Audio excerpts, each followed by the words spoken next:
그 일 후에 하나님이 아브라함을 시험하시려고 그를 부르시되 아브라함아 하시니 그가 이르되 내가 여기 있나이다. 여호와께서 이르시되 네 아들 네 사랑하는 독자 이삭을 데리고 모리아 땅으로 가서 내가 너에게 일러준 한 산 거기서 그를 번제로 드리라. 아브라함이 아침에 일찍 일어나 나귀 한 장을 지우고 두 종과 그의 아들 이삭을 데리고 번제에 쓸 나무를 쪼개어 가지고 떠나 하나님이 자기에게 일러주신 곳으로 가더니 제3일에 아브라함이 눈을 들어 그곳을 멀리 바라본지라. 이에 아브라함이 종들에게 이르되 너희는 나귀와 함께 여기서 기다리라. 내가 아이와 함께 저기 가서 예배하고 우리가 너희에게로 돌아오리라 하고 아브라함이 이에 번제나무를 가져다가 그의 아들 이삭에게 지우고 자기는 불과 칼을 손에 들고 두 사람이 동행하더니 이삭이 그 아버지 아브라함에게 말하여 이르되 내 아버지여 하니 그가 이르되 내 아들아 내가 여기 있노라. 이삭이 이르되 불과 나무는 있거니와 번제할 어린 양은 어디 있나이까? 아브라함이 이르되 내 아들아 번제할 어린 양은 하나님이 자기를 위하여 친히 준비하시리라 하고 두 사람이 함께 나아가서 하나님이 그에게 일러주신 곳에 이른지라. 이에 아브라함이 그곳에 제단을 쌓고 나무를 벌려놓고 그의 아들 이삭을 결박하여 제단 나무 위에 놓고 손을 내밀어 칼을 잡고 그 아들을 잡으려 하니 여호와의 사자가 하늘에서부터 그를 불러 이르시되 아브라함아 아브라함아 하시는지라. 아브라함이 이르되 내가 여기 있나이다 하매 사자가 이르시되 그 아이에게 네 손을 대지 말라. 그에게 아무 일도 하지 말라. 네가 네 아들 네 독자까지도 나에게 아끼지 아니하였으니 내가 이제야 네가 하나님을 경외하는 줄을 아노라. 아브라함이 눈을 들어 살펴본즉 한 숫 양이 뒤에 있는데 뿔이 수풀에 걸려 있는지라. 아브라함이 가서 그 숫 양을 가져다가 아들을 대신하여 번제로 드렸더라. 아브라함이 그 땅 이름을 여호와 이레라 하였으므로 오늘까지 사람들이 이르기를 여호와의 산에서 준비되리라 하더라. 아멘. 하나님의 말씀입니다. 할렐루야. 어느 날 하나님께서 아브라함한테 한 가지 명령을 내리십니다. 그의 아들 이삭을 번제로 바치라는 것이었죠. 그러자 아브라함은 이삭을 데리고 하나님이 명하신 곳에 가서 번제를 드리려고 합니다. 그때 하나님께서 그런 그를 막으시죠. 그리고는 이삭을 대신해서 번제 제물로 쓸 숫 양을 얻게 합니다. 그렇게 숫 양이 발견된 땅을 가리켜 아브라함은 여호와 이레라고 부르죠. 하나님께서 준비하신다라는 의미의 어구입니다.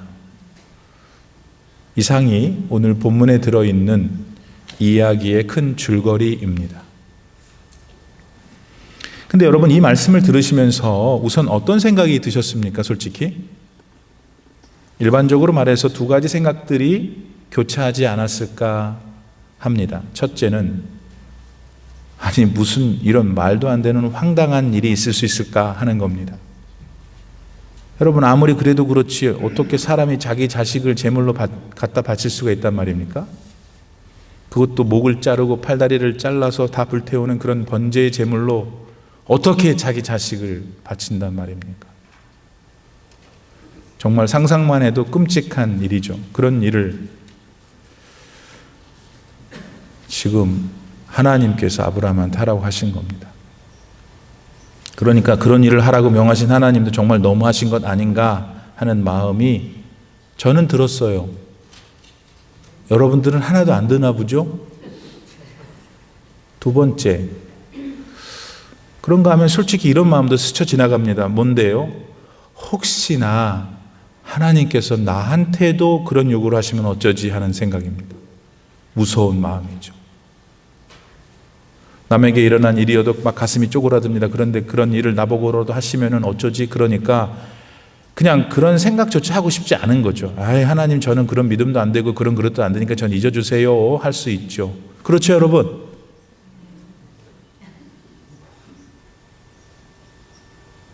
하지만 여러분 우리 사랑의 하나님께서 이런 황당한 일을 요구하신 데에는 무슨 연유가 있지 않았을까요? 우리 사람들 사이에도 간혹 오해가 되는 일들이 있을 수 있잖아요. 그렇듯이 우리에게 황당하다는 느낌을 주는 오늘의 사건에도 분명히 우리가 반드시 이해해야 할 어떤 하나님의 마음이 있을 거예요. 그리고 그 마음이 결국 오늘을 살아가는 우리들한테도 주시는 하나님의 뜻이겠죠. 그러니까 좀 더 마음을 넓혀서 집중해서 오늘과 같은 엄청난 사건 속에 남겨놓으신 하나님의 마음을 우리 같이 잘 헤아려 봅시다. 그런 우리들의 노력 속에 지금 우리와 함께 하시는 성령 하나님의 도우심이 있기를 간구합니다. 그래서 오늘 이 시간 우리가 깨닫게 되는 그 모든 것들이 우리의 삶에 영원토록 은혜로 남기를 축복합니다. 오늘 본문 1절 말씀에 따르면은 아들을 제물로 바치라는 명령은 아브라함을 시험하시기 위해서였다 합니다. 여기서 우리는 우선은 하나님과 시험, 그리고 우리 믿는 자들이 그 시험과 어떤 상관관계가 있는지를 조금 정리해 둘 필요가 있어요. 여러분, 하나님은 믿는 사람들을 때때로 시험하십니다. 이스라엘 백성들도 시험하셨고, 욥기에 나타난 욥도 시험하셨고, 또 기억하실지 모르겠지만 히스기야 왕도 하나님이 시험하셨어요. 그런데 하나님께서 주시는 시험은 이 마귀놈이 주는 시험인 유혹과는 전혀 다르다는 것을 오늘 배우셔야 돼요. 하나님이 주시는 시험은 뭔가에 대해서 그 사람에게 얘가 이거를 제대로 알고 있나? 얘가 알고 있는 게 진짠가를 입증하려고 테스트하는 거예요, 하나님은. 그래서 그게 아니야. 그건 이런 거지. 앞으로 그렇게 잘하고 살아야 돼. 입증해 보시고 그 테스트를 받는 사람이 앞으로 더 잘 살 수 있도록 도와주시기 위해서 하는 것. 그게 시험인데 한국 성경에는 얘도 시험이고 마귀가 주는 유혹도 시험이라고 번역해놔서 우리가 헷갈린 것이에요. 근데 마귀가 하는 시험인 유혹은 문자 그대로 우리를 혹하게 하는 것입니다. 그래서 하나님을 잊게 합니다. 하나님은 잊게 할 뿐만 아니라 세상을 더 좋아하게 하고 의지하게 하죠. 그렇게 계속해서 세상으로 정욕으로 이끌어가다가 결국 사지가 다 찢어서 죽게 만드는 것이 마귀가 주는 시험, 곧 유혹입니다. 따라서 여러분은 야고보서 1장 13절 말씀에 나오는 하나님은 친히 아무도 시험하지 아니하신다라는 말씀을 오해하시면 안 돼요. 여기서 하나님께서 친히 아무도 시험하지 아니하신다는 것은 하나님은 친히 아무도 유혹하지 않으신다. 하나님이 유혹하실 필요가 없으시니까. 자, 그건 그렇고 본문 3절 말씀에 보면은 하나님께로부터 황당한 명령을 들은 이후에 아브라함이 어떤 모습을 가든지 나옵니다. 그게 뭔가요, 여러분? 3절 말씀에 따르면 그 모습이 제법 차분합니다. 아침 일찍 일어나서 번제드릴 채비를 하는 걸 봐가지고 자기 아들을 바칠 준비가 잘 된 모양입니다. 일단은 겉모습은. 그러나 아브라함의 속마음은 그렇지만은 않았을 겁니다. 아니 또 어떻게 그럴 수가 있었겠습니까? 아들을 죽여야 하는 일인데. 그것도 75살에 그 아들 약속을 받고 무려 25년 동안 기다렸다가 낳은 아들 이삭이었잖아요. 그러니까 이 이삭 아들은 보통 아들들하고는 좀 다른 존재잖아요. 그랬으니까 하나님 명령 받고 떠나게 될 전날 밤, 그야말로 아브라함한테 있어서는 그의 인생에 있어서 가장 길고 혹독한 밤이었을 겁니다. 게다가 그가 받은 명령을 어떻게 부인이었던 사라한테 말할 수 있었겠어요? 다 부모지만 실제로 자기 몸이 찢어지는 아픔을 겪어 낳은, 그것도 생리가 그쳐서 그러나 하나님의 신비한 능력을 얻게 된 아들, 그 이삭을 하나님이 달라고 한다고 어떻게 아브라함이 사라 마누라한테 말하겠어요? 아마 그 소리를 들었다면 사라는 그 즉시 까무러쳤을 겁니다. 어디 그뿐입니까? 하나님께 자기를 죽여달라고, 나를 대신 죽여달라고 하면서 아마 사생결단으로 난리를 치지 않았겠어요? 그랬으니까 번제 드릴 곳을 향하여 떠나는 날 아침 아브라함은 조용할 수밖에. 아무 일도 없는 것처럼 사라한테 저기 가서 내가 제단 쌓고 올게 했을 것이고, 아무 일이 없는 것처럼 아들 이삭한테도 말했을 것이고, 심지어 아무 일이 없는 것처럼 자기가 데리고 가는 지금 2명의 종들한테도 조용히 했겠죠.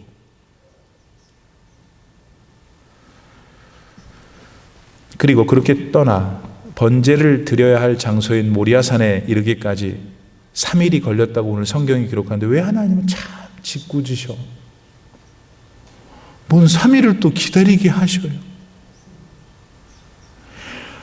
여러분, 우리끼리 얘기인데 그 3일 동안 아브라함이 얼마나 번민의 시간이었겠어요. 왜 하나님께서 이런 황당한 일을 나한테 시키시는 걸까? 그동안 내 삶에 나타나셔서 나를 이끌어 오신 하나님은 정말 기가 막히게 좋으신 분이고 감사한 분이셨는데 왜 내 아들 이삭을 이렇게 달라고 하시는 걸까? 게다가 그렇게 내게 힘든 과정을 통해서 주셔놓고는 왜 이제 와서 그러시는 거지? 그리고 얘를 그렇게 만들어 놓고 내가 집에 가서 사라한테 뭐라고 하지? 그 사람은 분명 쓰러져 기절할 텐데. 그리고 나는 이렇게 100살이 넘어가지고 힘이 하나도 없는데, 요세푸스 유대인 역사학자는 이때 당시에 이삭이 나이가 25살이라고 추정해요. 그게 사실인지 알 수 없지만 적어도 얘가 16살 이상은 돼요. 그러니까 아브라함이 생각하는 거예요. 나는 100살이 넘어서 기력이 없는데 내가 어떻게 힘을 다해서 내 아들을 번제단에 묶어 놓을까 말이야. 더군다나 2명의 종들도 데리고 왔는데 내가 만약 내 아들을 죽이려고 한다면 걔네들은 이 노인이 망령이 났나 하면서 나를 막을 텐데 내가 어떻게 그들을 막을 수 있겠는가 생각했을 겁니다.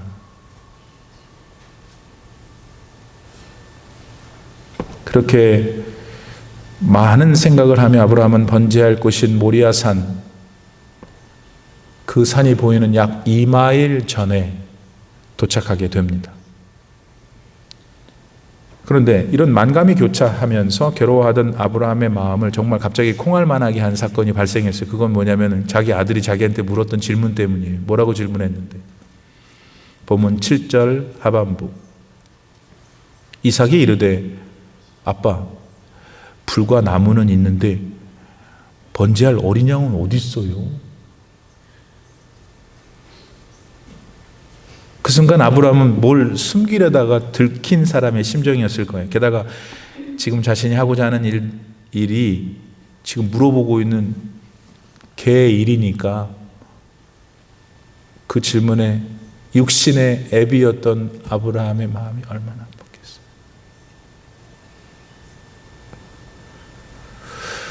그러나 오늘 우리들은 그런 고통스러운 순간에도 불구하고 아브라함 내면 깊은 곳에 정리되어 가고 있었던 어떤 마음을 감지해낼 수 있어야 합니다. 그건 자신에게 지금 이와 같은 끔찍한 일을 시키시는 하나님 아버지에 대한 아브라함의 마음이었어요. 그리고 오늘 우리들은 반드시 그 마음을 헤아려야 해요. 그리고 그 마음을 오늘 우리들의 믿음으로 승화시켜야 해요. 그렇다면 그 아브라함의 마음은, 하나님을 향한 마음은 무엇이었을까요? 그 마음은 본문 5절 그리고 본문 8절 말씀에 나오는 몇 가지 표현들에 담겨 있습니다. 우선 5절 말씀을 봅니다. 이에 아브라함이 종들한테 이르기를 너희는 나귀와 함께 여기서 기다려. 내가 아이와 함께 저기 가서 예배하고 우리가 너희에게로 돌아오리라 하고. 이 말씀은 모리아산 가까이에서 한 아브라함의 말이에요. 종들은 나귀와 함께 여기서 기다리라고 합니다. 그런데 흥미로운 것은 이렇게 아브라함이 말한 부분이죠. 그게 뭐예요? 내가 이삭과 함께 저기 가서 제사를 드리고 난 다음에 우리가 너희에게로 돌아오리라.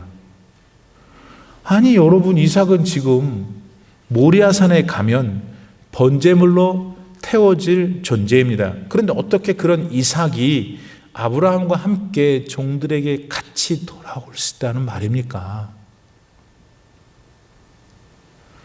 하지만 분명히 아브라함은 자신과 아들이 함께 돌아올 것이라고 말하고 있습니다. 따라서 앞으로 어떤 일이 일어나든 아브라함은 그 깊은 마음 속에서 하나님은 절대로 자기 아들을 죽이지 않으실 거라고 믿고 있었던 거예요. 더 나아가서 8절 말씀에서 아브라함은 이렇게도 말합니다. 아브라함이 이르되 내 아들아, 번제할 어린 양은 하나님이 자기를 위해서 친히 준비하실 거야 라고 했어요. 아브라함은 지금 번제할 양을 하나님께서 직접 준비할 것이라고 이삭한테 말하고 있습니다. 이거는 실제로 번제 제물로 사용되어야 할 이삭을 눈속임하려는 게 아니에요. 그 당황스러운 상황을 어떻게 얼버무리려는 것도 아니에요. 아브라함은 진심이었어요. 하나님께서 아들 이삭을 바치라고는 하셨지만 실제 상황에서는 반드시 하나님께서 어떤 다른 길을 제시할 것이라는 확신을 아브라함은 가지고 있었던 거죠. 그랬으니까 그렇게 말했죠. 그런데 이런 아브라함의 확신은 하나님에 대한 그의 경험에서 비롯되었습니다. 그렇다면 그의 경험들은 무엇이었고 그것이 어떻게 지금과 같은 아들을 죽이냐 마냐는 이런 절체절명의 순간에 하나님에 대한 깊은 신뢰를 갖게 할 수 있었던 걸까요? 우선 아브라함은 아들 이삭을 바치라는 하나님의 명령이 두렵기는 두려웠어요. 자기 아들을 죽이라고 해서도 끔찍했지만은 어떤 말씀이든지 하나님이 입에서 나오는 말씀은 반드시 실행하신다는 것을 아브라함은 더욱 느꼈기 때문에 그래요. 그러면서 아브라함은 지난날 소돔과 고모라에 불을 내리실 때를 아마 떠올렸을 거예요. 그때 여러분도 기억하시는 것처럼 아브라함은 소돔과 고모라에 자비를 내려달라고 하나님께 간청을 드렸죠. 그러자 하나님께서는 아브라함의 간청을 들으시고 아브라함이 원하는 숫자의 의인이 만약 소돔과 고모라에 산다면 내가 소돔과 고모라를 벌하지 않을게 했어요. 그러니까 아브라함이 희망을 가지고 맨 처음에 인원수를 제시하잖아요. 하나님 만약 소돔과 고모라에 50명이 있다면 어떻게 될까? 살려주실 거예요. 그래. 아브라함이 자신이 없었어요. 45명은 그래. 40명은요. 30명은요. 20명은 안 될까? 그래도 자신이 없었어요, 아브라함. 그래서 마지막으로 하나님께 하나님 죄송한데 소돔과 고모라에 딱 10명만 의인이 있어도 살려주실 건가요? 내가 그렇게 하겠다. 아브라함은 소돔과 고모라가 멸하지 않도록 하나님 앞에 무려 6번을 구했어요. 근데 소돔과 고모라는 멸망하게 되죠. 그 숫자가 없었기 때문에, 다른 말로 하면 하나님이 그 소돔과 고모라를 멸하겠다고 하신 말씀을 그대로 진행하신 것이잖아요.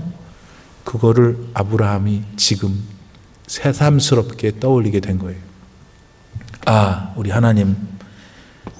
하나님은 그분이 말씀하신 그대로 실행하시는구나. 그런데 지금과 같이 너무나 청천벽력과 같은, 그리고 말도 안 되는 아들을 바치라는 하나님의 명령을 깊이 생각해 보니까 그의 인생 내내 한 번 말씀하신 것은 언제나 그대로 실행하는 하나님이셨음을 다시 재차 깨닫게 된 거예요. 그리고 그와 같은 마음에 대한 확증은 자기 인생 가운데 있었던 몇 차례의 사건들 속에서 다시 자기 스스로 컨펌하게 됐죠. 하나님은 말씀하신 걸 그대로 행하시는 분이다. 예를 들면 이런 사건들입니다. 아브라함은 하나님이 어느 날 나타나시더니 아들을 주시겠다 약속을 하셨어요. 기다렸죠. 근데 상당히 시간이 지나도 아들이 없어. 그래서 그는 하나님께 말씀을 드리죠. 하나님, 아들을 지금 안 주시니까 괜찮아요. 이건 제 말이에요. 괜찮아요. 우리 집안의 종인 엘리에셀을 제가 제 상속자로 할게요.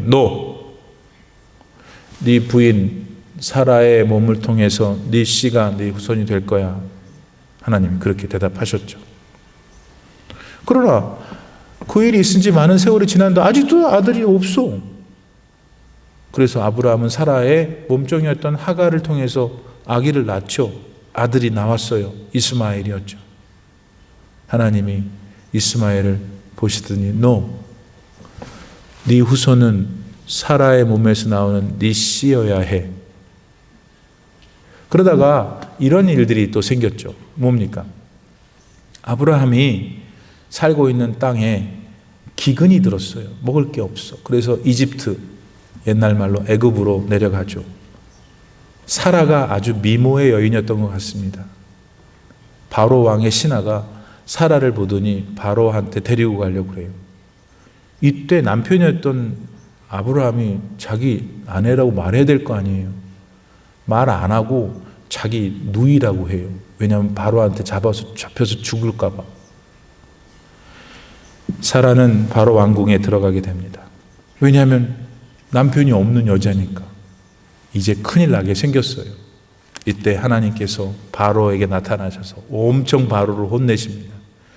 정신을 차린 바로가 전후사정을 알고는 아브라함한테 사라를 보내면서 왜 나한테 거짓말했냐고 하죠. 여러분 보세요. 하나님이 사라를 지키시는 거예요. 다른 씨가 들어가지 못하도록. 그런 일이 있은 다음에 또 그랄이라고 하는 지역에 아브라함이 살게 됐어요. 똑같은 일이 발생했어요. 그랄 왕 아비멜렉이 사라가 좋았던 거예요. 그러니까 아브라함이 자기가 또 살려고 누이라고 말한 거예요. 큰일 나게 또 생겼죠. 이번엔 하나님이 얼마나 화가 나셨는지 아비멜렉 집안의 태를 다 막으셨어요. 그리고 다시 사라를 아브라함에게 건네주셨죠. 하나님은 아브라함한테 하신 말씀, 네 씨가 사라를 통해서 난 네 씨가 네 후손이 될 것이다를 그렇게 지키셨어요. 그런데 문제가 뭐냐면 그러셨던 하나님께서 결국 약속대로 주셨던 아들 이삭을 지금 죽여서 달래는 거 아니에요. 아브라함이 생각할 때는. 그러니까 하나님이 너무 이상하신 거죠. 그 많은 인생의 경로 속에서 그렇게 아들 이삭을 태어나게 하셨던 하나님께서 왜 이제 와서 죽이라고 하시는 것인지 우리는 사실 몰라요. 아브라함은 알죠. 왜 그랬는지를. 왜 물어보는 거예요. 그러면서 아브라함은 그런 회상 속에서 이삭을 달라고 하시는 데는 뭔가 다른 뜻이 있으시구나. 정확히 내가 무슨 뜻인지는 모르겠지만 분명한 것은 이 이삭 죽이지 않으시겠구나 하는 생각을 하게 된 거죠. 만약에 그럴 것이라면 아예 나한테 주지 않으셨을 테니까. 자, 그러면서 아브라함은 모든 일을, 여기가 중요해요, 여러분. 당신 하신 말씀대로 행하시는 하나님을 아브라함은 새롭게 인정하기 시작했어요. 이 사건 속에서. 그리고 그러신 하나님을 생각할 때 하나님이 행하시는 일, 그것에 대해서 인간인 누가 감히 왈가왈부할 수 있겠는가? 없다는 생각을 하게 된 거예요. 내가 가진 모든 것이 다 하나님께로부터 온 것인데 이 모든 것을 하나님이 다 가져가신다 한들 내가 무엇을 하나님께 말할 수 있을까? 그 하나님은 전지전능하신 창조주 하나님이신데 하는 믿음을 갖게 된 거예요. 사랑하는 여러분, 왜 하나님께서 아들을 바치라는 그런 끔찍한 명령을 아브라함한테 내리셨을까? 이제 아브라함은 오늘 우리와 같은 모든 인류를 통해서 믿음의 조상이라고 불려져야 될 사람이에요. 그러므로 아브라함 본인은 하나님께서 누구신지 어떤 분인지 정확히 알고 그 하나님을 믿어야만 하는 존재였던 것이죠. 어떤 걸 믿는데 하나님은 말씀하신 그대로 본인 뜻대로 주권대로 행하시는 분. 그러므로 그런 하나님 앞에서 인간인 아브라함이 할 수 있는 일은 아무것도 없습니다. 그저 하나님께서만 하나님의 뜻대로 계획하시고 하나님의 뜻대로 시행하시는 유일한 분이실 뿐이죠. 아브라함은 깨달았어요.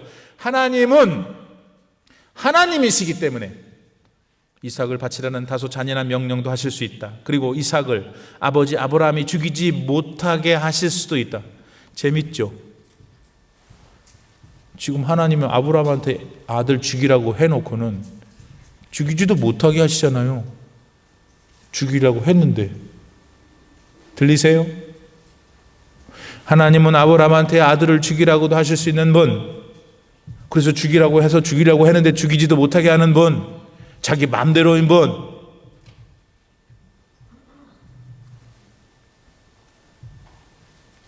뿐만 아니라 이삭을 대신해서 번제할 숫 양을 미리 준비해 놓으신 분. 따라서 내가 하나님께 할 수 있는 지금 유일한 것은 그 하나님이 나를 사랑해 주시라는 그 부탁밖에 못하는 거예요. 우리가 그분이 하나님이셔요. 아브라함한테 하나님이 누구신지 지금 아주 선명하게 하나님은 가르쳐주고 계시고, 오늘 이 설교를 듣고 있는 우리한테도 너 나한테 기도하잖아. 맞니? 나한테 기도하는 게 맞아? 나를 믿는 게 맞아? 나는 이런 존재야. 너 그거 알고 믿는 거야? 하십니다. 사랑하는 성도 여러분, 우리는 하나님 앞에서 왜 아들까지 바치게 하세요? 라고 감히 반항할 수 없는 죄인들입니다. 따라서 그렇게 하실 수 있는 하나님을 온전하게 믿는 것만이 우리가 할 수 있는 유일한 길이에요. 그렇게 우리가 해드려야 할 분이 살아계신 하나님입니다. 그렇다면 질문, 오늘 여러분은 여러분의 하나님을 정말 이렇게 대우하고 이렇게 경외하고 계셔요? 또한 하나님께서 그렇게 주권적으로 당신의 뜻대로 행하시는 분이라는 걸 확실히 믿는다면 우리가 지금 해야 될 일이 남은 문제는 뭐예요? 우리가 할 수 있는 일은 아무것도 없어요. 그분에게 그저 나를 기억해주고 나를 사랑해주고 나를 보호해주고 나를 인도해주고 나를 긍휼히 여겨달라는 것.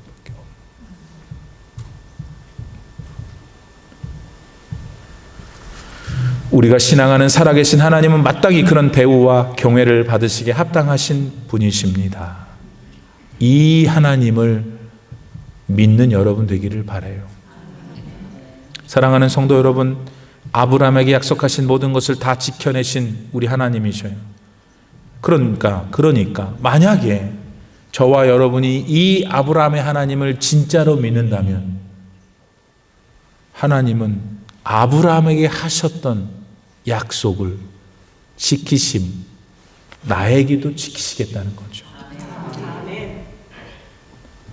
아들 이삭을 바치라고 하셨던 다소 잔인한 모습의 하나님이셨습니다. 그러나 결국 하나님께서는 아버지 아브라함이 죽이는 것도 막으셨고 그것을 대신할 수 있는 순양도 대신 마련해 주신 은혜의 하나님이시다. 그러므로 우리가 오늘 이 하나님을 진짜 믿으면 내 삶에도 하나님이 진짜 필요한 것을 준비하실 것이다. 여러분 아세요?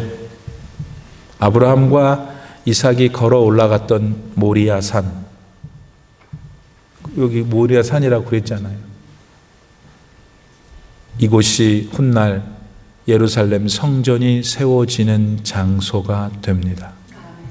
또 결국 그렇다면 예루살렘 골고다 언덕에서 예수님이 십자가를 지시게 되는 장소가 이곳이네요. 모리아산 제단에 예비된 숫 양이 죽을 뻔했던 이삭을 살려낸 것처럼 예수님께서 이 세상에 인간으로 오셔서 우리가 지은 우리 죄 때문에 죽을 수밖에 없던 우리를 용서해 주시기 위해서 십자가의 양 제물이 되어 주신 것을 우리는 오늘에서야 깨닫게 됩니다. 사랑하는 여러분, 이처럼 저와 여러분이 믿고 있고 사랑하고 경외하는 하나님은 어떤 것도 그분 앞에 우연을 두지 않으십니다. 따라서 이미 구원의 은총을 누리고 있는 저와 여러분은 하나님의 계획 속에 있고 하나님의 섭리 속에 있는 존재예요. 그러니까 자기 자신을 우습게 생각하면 안 돼요. 세상에서 어떤 형편이든 간에 하나님은 여러분을 그렇게 생각하지 않으신다는 이것을 믿고 다시 여러분의 삶의 자리로 나아가세요. 혹 삶이 여러분을 지금 힘들게 한다 할지라도 변함없이 여러분 곁에 서서 여러분을 일으키시고 덮으시는 하나님을 꼭 믿으세요. 그 하나님께서 여러분을 도와주실 거예요. 승리하게 하실 줄 믿습니다. 기도합시다. 존귀와 찬양을 세세토록 받으시기 합당하신 주님, 어떻게 아들을 잡아 죽이라고 그러시지? 이런 단순한 질문에서 모든 과정 속에서 하나님이 어떤 분이신지를 깨닫게 해주셔서 감사합니다.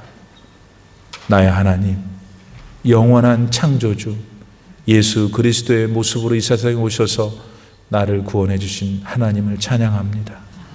내 삶을 언제나 돌보시고 내 삶에 꼭 필요한 것들로 여호와 이레의 하나님 되어 주옵소서.